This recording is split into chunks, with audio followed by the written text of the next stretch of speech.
بسم اللہ الرحمن الرحیم۔ السلام علیکم ورحمۃ اللہ وبرکاتہ۔ اگر کسی شخص کو ہر وقت دشمن سے خوف رہتا ہو یا اس کی دشمنی بڑھتی جا رہی ہو تو دشمن سے حفاظت کے لیے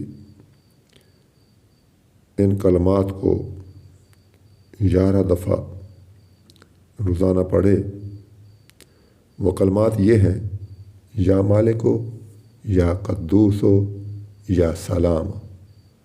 یا مالکو، یا قدوسو، یا سلام۔ یا مالکو، یا قدوسو، یا سلام۔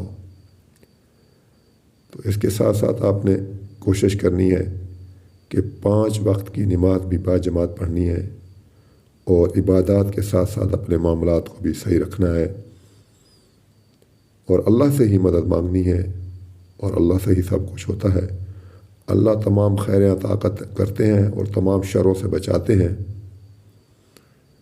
بس نیک بنیں، نیکی پھیلائیں، اپنے ارد گرد کے مجبور، غریب، لاچاروں لوگوں کی مدد کرتے رہیں۔ اجازت چاہتا ہوں۔ السلام علیکم ورحمۃ اللہ وبرکاتہ۔